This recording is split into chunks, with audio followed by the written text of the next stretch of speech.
Hello Year 11, welcome to the first revision video on the poetry anthology. The video here is not intended to be the kind of a be-all and end-all for the poem. It's simply to revisit some of the key parts of the poem to help you with your revision while you're doing this remote learning. And the first poem, as you can see, is Ozymandias by Shelley, and what you'll need to have in front of you is your anthology with the poem in it. So if you need to, pause the video now, go and grab it. You'll need a pen and a highlighter too. So go and get yourselves ready and then come back. Okay, so let's make a start. So let's remind ourselves of the poem first of all by reading it through. So, Ozymandias by Shelley. I met a traveller from an antique land who said, "Two vast and trunkless legs of stone stand in the desert. Near them on the sand, half sunk, a shattered visage lies, whose frown and wrinkled lip and sneer of cold command tell that it sculpt the well those passions red which yet survive. Stamped on these lifeless things, the hand that mocked them and the heart that fed, and on the pedestal these words appear. My name is Ozymandias, King of Kings. Look on my works, ye mighty, and despair. Nothing beside remains round the decay of that colossal wreck, boundless and bare. The lone and level sands stretch far away." So that's the poem. The first thing to think about is obviously this poem is about statues, about a statue of Ozymandias. And the first thing to think about is, well, why are statues created of people? Is it the right thing to do? And does it change your opinion if the person represented by the statue ordered its creation? I think we might all agree that by having a statue of somebody is one of the most thoughtful and impressive ways to remember someone or to show your respect for them. But I think certainly it would change your opinion if you thought that that person that's represented by the statue demanded that it was made. And that's what the situation is that Shelley's speaking about in this poem. Now, let's think about the title, Ozymandias. Now, Ozy, as you can see here, comes from the Greek, which means to breathe or air. And Mandius comes from the Greek for mandate, which means to rule. So interestingly, we have a title for the poem, which means to breathe air, or air, and to rule. So therefore, what we have here is a ruler that is omniscient. It's everywhere, all the time, and knows everything. Or that's the impression they would like you to have. Now, Ozymandias was the Greek name for Ramesses II, who was an Egyptian pharaoh. He was the most celebrated and powerful pharaoh of the Egyptian Empire. So powerful, in fact, that his successors were simply known as great ancestors. He was hugely successful in his military campaigns. He grew the empire of Egypt enormously because of his great military nous, I suppose. He also, though, built extensively throughout Egypt, mainly new structures in his honour, but also in buildings that were already constructed. So what Ramesses would do would be to take over part of a kingdom that already existed, and he would destroy parts of their temples and things like that and build statues of himself instead. Now, why would someone do that? Well, someone would do that because what they want to do is project their power. Now, if you've got a big kingdom, you can't be in all places all the time. So what you need to do is project your power onto people so that they know who you are and maybe fear and respect you. So the poem, apologies that I've already started annotating this. A small child ran in while I was trying to video it. Anyway, so some information about Shelley. Well, he was an atheist, and he was also a romantic poet. Now, an atheist is somebody that doesn't believe in God, doesn't believe in any kind of religion. Well, that was it was more than a little controversial at the time. So much so that Shelley's atheism and he was vocal about it. So he wrote about it and spoke about it, was so strong that it had him thrown out of his school and university. But certainly his university, sorry, he went to Eton at school, but his university was thrown out of at Oxford.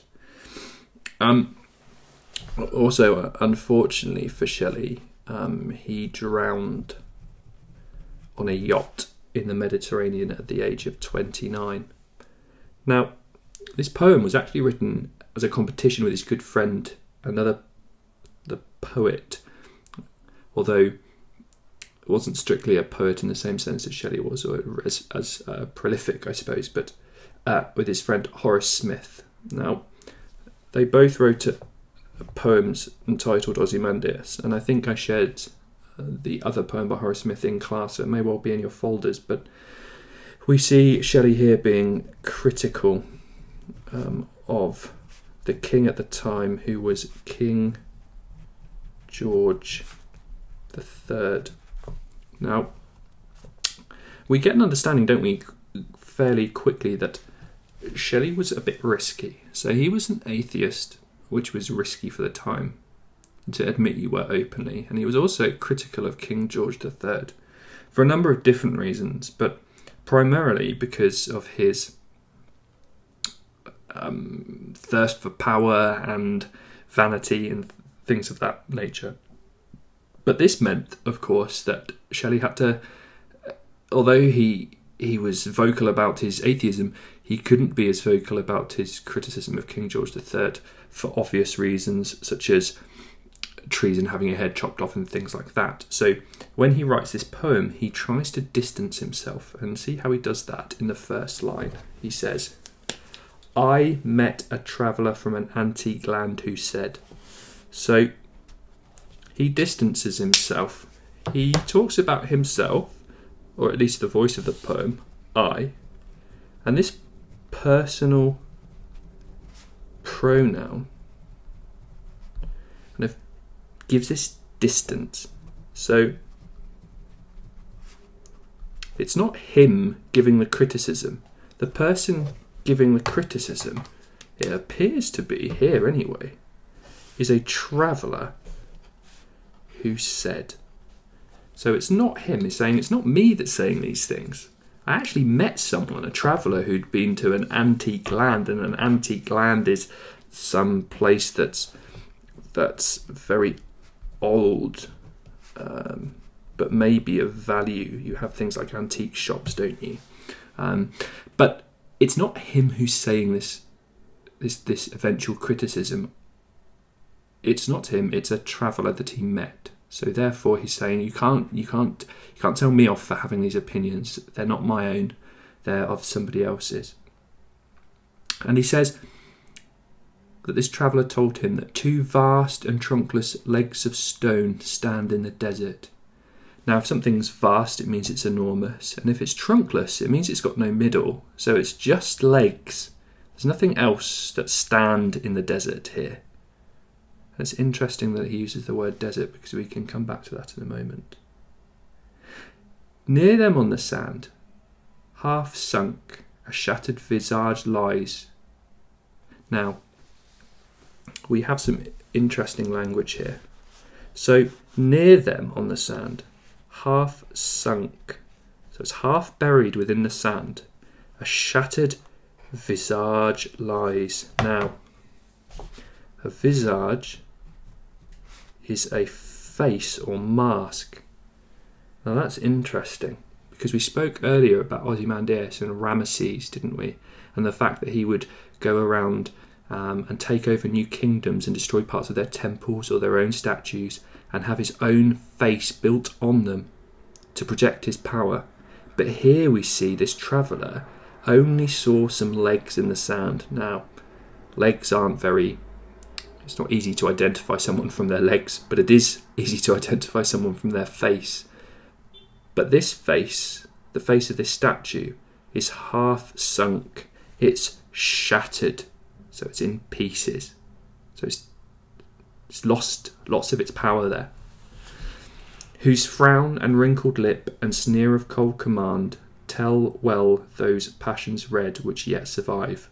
Now, this statue's face, of what the traveller could see, is that it has a frown, a wrinkled lip, and a sneer of cold command. Now, these are all really negative things to have on a face. If you frown, that means you're looking unhappily at something. If you've got a wrinkled lip, maybe suggests you're angry. If you're sneering at something, you're looking down at it. But here, this cold command. Now, that's very interesting, because we have the symbolism of cold here, which we easily associate with our reading of A Christmas Carol and our knowledge of Scrooge and the way that he's presented as being cold and bitter and like snow, isn't he? No wintry weather could chill him. But this sneer of cold command means the face that he has, this cold command that he has, shows that he's uncaring, that he's heartless, and that he's cruel. And that seems to be what Shelley is highlighting. He doesn't talk about anything else about the face here apart from these three things. It's got a frown, a wrinkled lip, and a sneer of cold command. That it's not a very nice face that's looking out at us.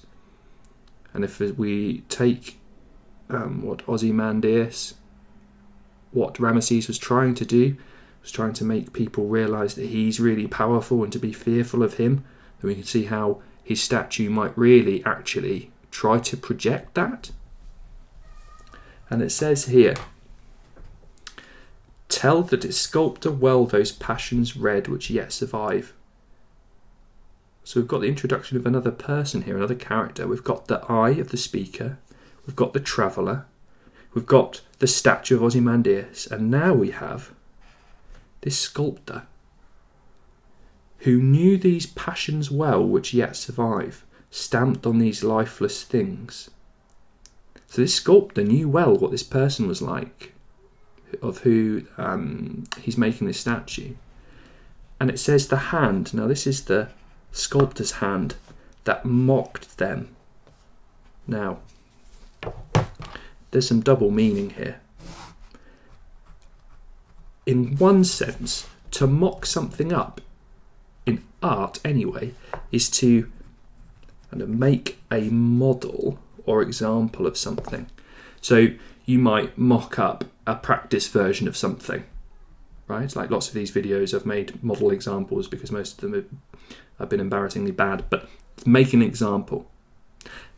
A second idea, though, is that to mock someone means to make someone appear foolish. Yeah? So if you take the mickey out of someone, for example, you kind of belittle them or make them look silly. That's mocking. So we've got two meanings.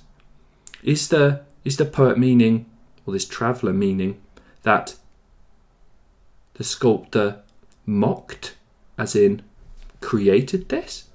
Or is the traveller also talking about that these wrinkled lips, sneer of cold command and frown are really over the top? That no one would actually have all of those things at the same time. And so therefore, is Ozymandias' statue here actually, does it look a little bit silly? Does he look too grumpy and too uncaring and too heartless and too cruel that actually what the sculptors managed to do is make this ruler really look quite silly? Possibly. And on the pedestal, now pedestal is the base of the statue, so the statue would sit on top of the pedestal. These words appear. My name is Ozymandias, King of Kings. Look on my works, ye mighty, and despair. Now here, it's got the name of it, in case you could forget, and it's also got that he refers to himself as King of Kings. Now, King of Kings is a reference to the Bible, and God himself is referred to as the King of Kings. So that's really suggestive of the kind of power that this person thinks they have. If they think they're not just a king, they're not just a ruler, they are the king of all kings. That really tells you a little bit about what he thinks about himself.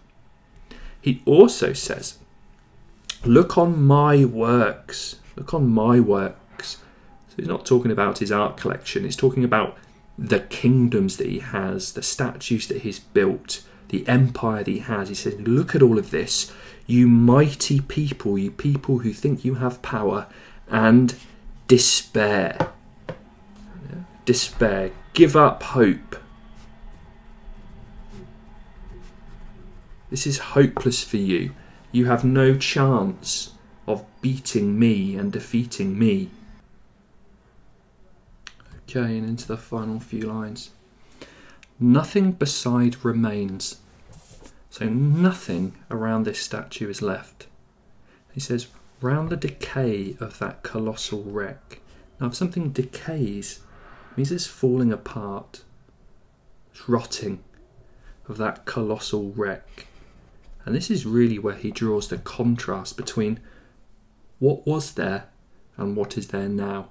And this is what Shelley's maybe suggesting of King George's power and of Ozymandias' power. That it doesn't matter how powerful you might be at the time, your power will fade, and what's left of your society will decay and be wrecked. And what comes back to take it? Well, boundless and bare, the lone and level sands stretch far away. There's nothing left of his kingdom, and nature itself, the sand itself, is coming back to take it and to control it. Now, final few points just about the structure of the poem. Now remember, this is a sonnet, okay? Now there's very strict rules for sonnets. It's written in iambic pentameter, it has 14 lines, it has a strict rhyme scheme. All of those things we've covered in class, and if you need any support with it, I can make a separate video on sonnets. But it's a mixture of Petrarchan and Shakespearean sonnet forms. Now Petrarch wrote, as a famous Italian poet, wrote sonnets in a very particular set of rules in a Petrarchan sonnet, and Shakespeare also wrote like an English sonnet, which had a slightly different set of rules, although lots of them crossed over, such as 14 lines, iambic pentameter. But this sonnet form here by Shelley is a mixture of both. Now why? Well, if Petrarch's sonnet form was powerful and influential at the time, it faded and was replaced by Shakespeare's. And Shakespeare's has faded. So therefore, what we're saying is that...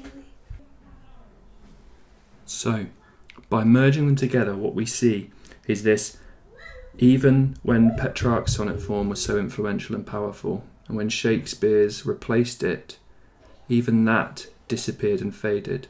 So that eventually, what we see is that it doesn't matter who has power and in what form and in what sense, whether that's Ozymandias with his kingdom and his statues, or whether that's a poet with a particular form that they're using, such as a sonnet, their power will fade, just like